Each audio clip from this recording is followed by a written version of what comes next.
What's up, everyone? Welcome to today's video. Welcome to the Video Game Fight School channel. Thank you very much for tuning in. Suicide Squad Kill the Justice League has reportedly been delayed.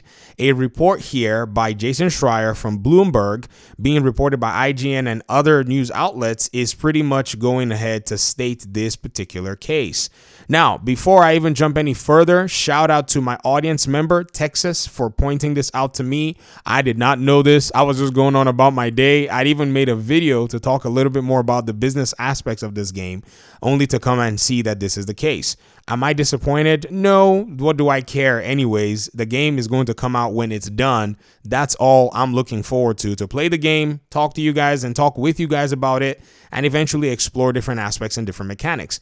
But let's look at the, details that we have at hand. What are the news outlets reporting? I think this is going to inform the rest of our conversation as time goes on. So, article here by Logan Plant. Rocksteady's Suicide Squad Kill the Justice League appears to be facing another delay. According to a report from Bloomberg's Jason Schreier, Warner Brothers has delayed the game from its May 26 release date. This comes after fan backlash from the gameplay shown in Sony's most recent State of Play.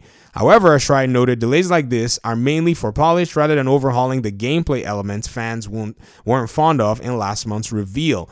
The information comes from an anonymous source with direct knowledge of the matter. Basically, they're just confirming it from a back-end way. Remember, they did this same thing with the cancellation of the PlayStation 4 version of Gotham Knights. They also did something similar with the move of the release date for Suicide Squad at first. They're not doing any official stuff with this particular game. It's so weird.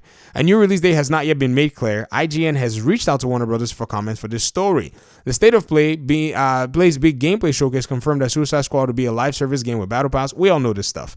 Now, I see this article. I see Jason Schreier's statement saying that, oh, this is probably for polish, and I call bull.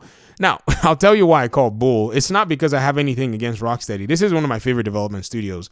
They're my people, man. I mean, they don't know me. I know what they do. I don't know them. I know Stefton and Jamie and maybe a few folk that have been veterans of the studio. And, it's nice to just kind of like be a supporter of their work overall. I've gotten the Arkham games on multiple platforms just to support the work that they've done. I recently got it, even the Arkham collection on Xbox just recently was on sale. Am I going to play it at 30 FPS? Nope. Played on 60 FPS on PC. That's already fun for me. But here are my thoughts here. I think they're actually going ahead to delay this game because they want to add content at launch so that the game does not feel empty when it eventually comes out and then you're waiting for a battle pass. This is a sound strategy overall. How do I think that this is the case? I don't know, but I'm putting my theory out there. It's a theoretical. I mean, Jason Schreier put out his theoretical. The IGN people are putting out their own theories, so this is my own theory. You see, I played The Division for a long time. The challenge with live service games, even with experienced developers, is that the game can feel empty when you don't have enough content that you're going to be launching the game with.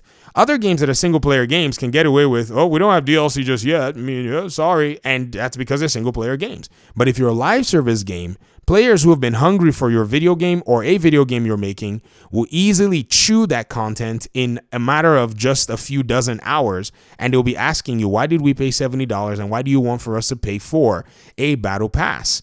And I think this is where Rocksteady is basically making the shift. Why also do I think this is the case? And here's another reason I think so, is because the new release date is not confirmed. So which means we're going to maybe finish whatever DLC we were making, which I think they probably already were working on, or get it to the point where it's at least close to be finished.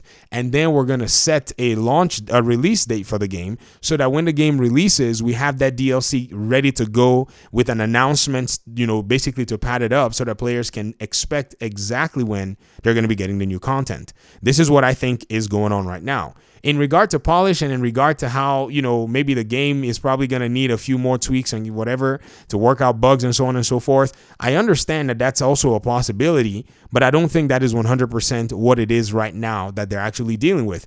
Because the way they did their, developer announcement, it seemed to me like everything was in working order to the best of their ability. And so I don't necessarily think that will be the major crux of the issue, to need all of this time in development and not have even a definitive window for them to confirm a release date. This game has been going through a lot of delays. I'm sure some people are probably going to say, oh, we're worried. Oh, but like, don't be worried about anything. You already know it's going to be a live service looter shooter. Calm down. It's just, in my opinion, them basically, trying to make sure that their game is launching on the best foot possible. So while you're waiting, there's another DC game that you can play. Play Gotham Knights. It's a single player game. I know some of you are like, oh, Gotham Knights. I don't want to play Gotham Knights because that reviewer said the game sucks. That reviewer, the game was not made for them. The game was made for you. People, listen to me. Games are no longer going to be made for reviewers anymore, and I don't think they should be. They should be made for gamers. Gamers should be able to grapple with mechanics, change their paradigms when they're playing. Not everything has got to be your Arkham, punch them and dodge them and counter them. I get it. The Arkham combat satisfies you. If you want more Arkham-y stuff, play all 4 Arkham games, maybe throw the 2 Middle-earth games into the mix, and you'll probably get all that satisfaction. But if you really want to play the first superhero RPG that is in this new set of generations of games, I'm not talking about the old school ones, Gotham Knights is one that you can deal with while you maybe hold off and wait for Suicide Squad Kill the Justice League. Eventually, hopefully, the game comes and shows up. But I'm sure some of you were not surprised. Some of you guessed it. You've been mentioning it on my channel. And, shout out to you guys for actually sensing that that's a possibility. Talk to me in the comment section, and hopefully we'll talk pretty soon in another one. Peace out.